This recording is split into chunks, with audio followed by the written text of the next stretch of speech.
Hi. When I was a young girl, I was very shy and I didn't like to talk to people I didn't know. I wasn't emotional. I wouldn't cry at movies. I was very reserved and kind of inward focused. But my mom at one point told me that indifference is the cruelest form of hate. And that meant that not being kind and friendly is cruel. And it's not how God wants us to be. He describes love as long-suffering and kind. And part of being kind is being friendly.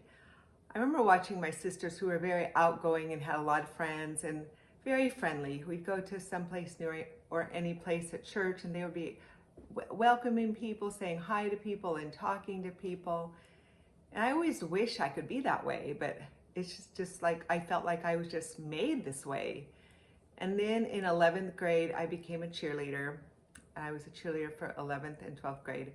And that kicked me out of my being shy, having to cheer and clap and dance in front of a huge crowd. And so I became not shy anymore. So I was able to talk or anything, but I still wasn't friendly like I wanted to be or a servant. And so I always am working on things that I see what are deficient in me. And those things were definitely deficient. I still couldn't just walk up to strangers and talk to them and be kind and friendly. It's really self-focused and thinking more of yourself than others. And God commands, his two greatest commands are to love him and to love other people.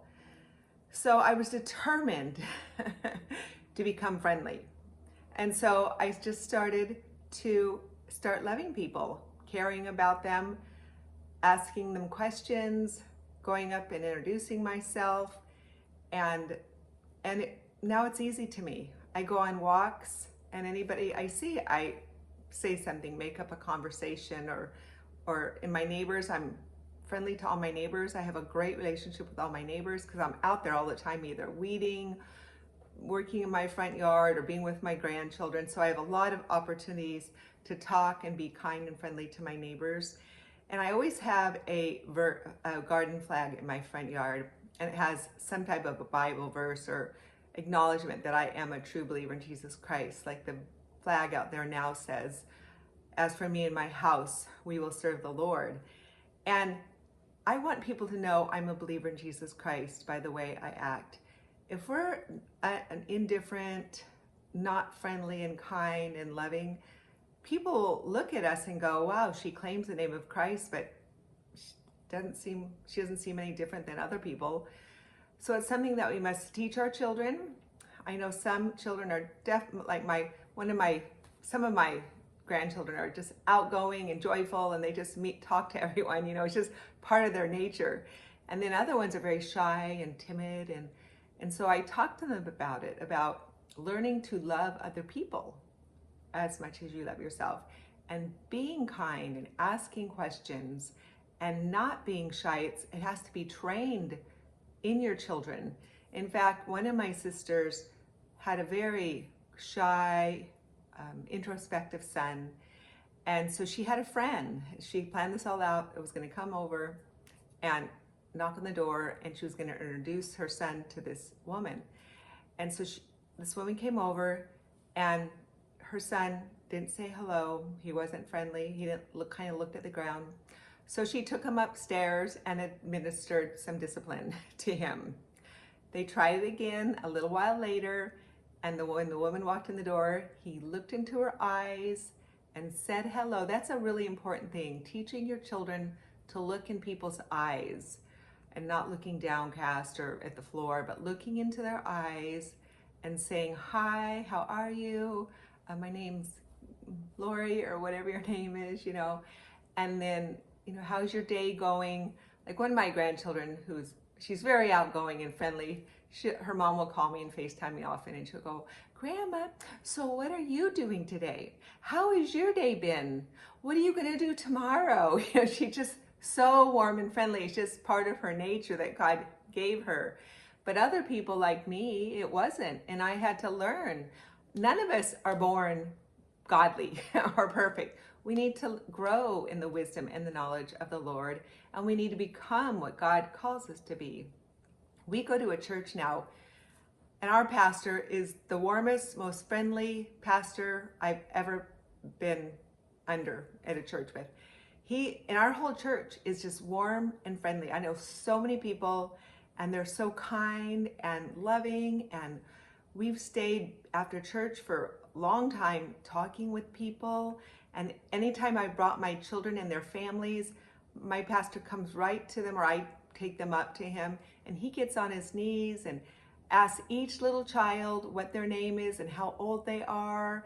He is just so friendly, and his dad comes once in a while, his mom. His dad is so warm and friendly. And it's so enjoyable to be around warm and friendly people. This world is so cold, women. People that I walk by, I try to make a conversation and bring a smile to their face, because this world is not bringing joy to people. They need to see the love of Jesus flowing in and through us, even if we don't proclaim the gospel then and there. You know, I try to get to know people and slip in my faith, but all of my neighbors know where my faith is, my flags and the way I talk, everything, and Roy's off to church on Sunday. But, and I've tried sharing the gospel to one of them, but she wasn't interested. But you know what? She still loves me, and we're really close. But you just have to keep planting seeds of truth. And a big part of planting seeds of truth is being warm and friendly and loving people. Remember, loving God and loving others are the two greatest commands. And you must teach your children this, and to be warm and friendly to people, no matter who it is. Of course, strangers, you know, you don't want them to be friendly to, I mean, people that are, I don't know how to say that, because I do want my children to be warm to everyone and friendly. Well, they are my adult children, but my grandchildren. But you have to warn them of danger too, and not, you know, don't ever get in a car with a stranger. Don't always, if you're talking with a stranger, make sure me or your mother or your father are within view. But you want them to be warm and friendly, like the way that they won over our postman who is grumpy. He's so warm and friendly to them now. He just loves my grandchildren. He's even warm and friendly to me now and waves to me. So just start, your neighbors who aren't very warm and friendly, just start smiling at them. If you're not smiling at your husband, make sure you're smiling at your husband. That's vital, women. But start smiling at the people. Like the one last video I did, someone asked about their neighbors from hell. Well, you know, the police were, I forgot to mention that police were at their house all the time. There was domestic violence. It was just an ugly, awful situation. But every time I saw them, I would try to be warm and friendly to them. They needed Jesus. Their lives were miserable. You see this all around us. People's lives are miserable when you live in rebellion to God. People need Jesus. They need to see Jesus living in and through us. And they do this by us being warm and friendly. That's part of loving people. And it's a command from God.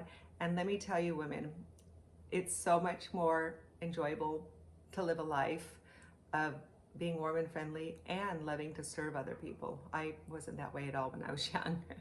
Now I love to serve people. In fact, when I have my family over for a big barbecue, we're trying to do that once a month now, and we have a big family. I don't really eat with adults because I'm busy taking care of the children so they can eat and enjoy each other. And you know, that's fine with me. I would have never done that in the past, you know, when I was younger, but now I love doing that. I love serving my grandchildren, serving other people, because Jesus said the greatest of all is the servant of all.